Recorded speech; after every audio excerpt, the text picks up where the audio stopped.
घर में पूरा दबदबा था। हिटलर की तरह वो सारा काम अपने पति और बेटे से करवाती। धीरे धीरे उसके पति की तबीयत खराब रहने लगी।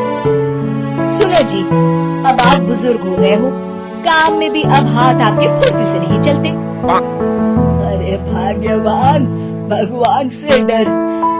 तुझसे मैंने शादी अपने इकलौते बेटे के अच्छे पालन पोषण के लिए की थी, लेकिन तूने तो उसका बेड़ा गर्क कर दिया। मैंने क्या किया? पढ़ाया लिखाया, अब नौकरी नहीं लग रही तो मैं कैसे जिम्मेदार हो गई? अब घर में बैठकर रोटी तोड़ रहा था तो मैंने कहा काम ही कर ले। एक तो भला करो और ऊपर से बातें सुनो। तभी सारंग वहाँ आ जाता है। बहुत भूख लगी है माँ, कुछ खाने को दे दो।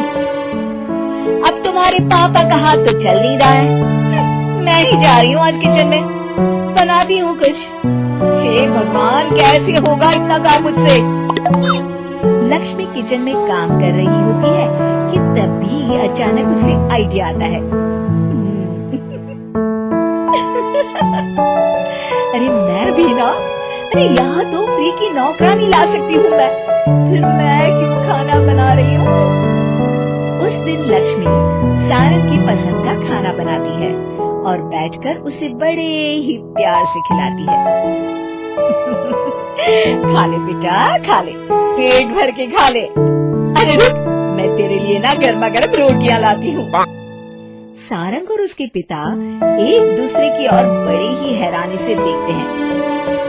बेटा सारंग, जरूर दाल में कुछ काला है, वरना ये औरत तो हमें बासी खाना भी सुकून से ना खाने दे।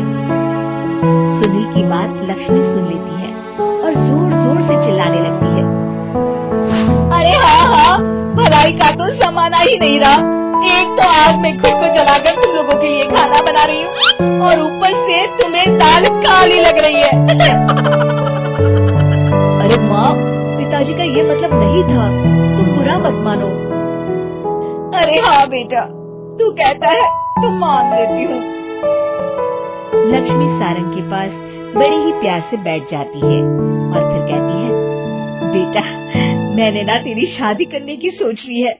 अब तेरे पिताजी के हाथ भी नहीं चलते, तो सोच रही हूँ तेरे लिए बीवी ले आऊं। अब पता नहीं ना मैं भी कब मर जाऊं। अब ऐसे भाग्य भी कहाँ है हमारे। क्या कहा? अरे हाँ, तुम तो चाहते ही हो कि मैं मर जाऊं, लेकिन मैं अपनी प्यारी बहू का चेहरा देखे बिना नहीं मरूंगी। हाँ माँ, शादी तो मैं कर लूं, लेकिन मैं नौकरी नहीं करता, फिर कोई क्यों देगा मुझे अपनी बेटी? अरे क्यों नहीं देगा बेटी? इतना बड़ा घर, खेल खलियान है, किस चीज की कमी है हमारे पास? जो आएगी राज करेगी, राज। हम तो ना कर पाए राज, ये बोलो कि एक और नौकर तुम्हारे पास आ जाएगा। मैं कहती हूँ चुप हो जाओ। अरे खुद के घर का खाना बनाएगी तो क्या नौकरानी हो जाएगी? अब तुमसे तो किचन का काम होता नहीं, तो कोई तो करेगा ना। ठीक है माँ, तुम जैसा सही समझो बस। अब मेरी एक शर्त है, लड़की जो भी हो वो दिखने में कैसी भी हो या कहीं की भी हो, बस पढ़ी लिखी होनी चाहिए।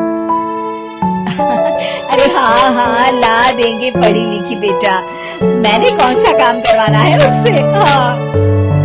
और फिर एक दिन पास के गांव की ही रति से सारंग की शादी हो जाती है। रति दिखने में बहुत ही सुंदर थी, साथ ही साथ काफी पढ़ी लिखी थी। रति को लक्ष्मी के सौतेले होने की बात पता नहीं थी। शुरू में जब रति ने सारंग को घर का काम करते देखा तो हैरान रह गई। अरे ये तो अच्छी बात है कि आप घर का काम करते हैं, लेकिन मैं तो घर में ही हूँ ना, आप क्यों कर रहे हैं जी? जाइए, आप नौकरी के लिए अप्लाई कीजिए ना। तभी लक्ष्मी वहाँ आ जाती है।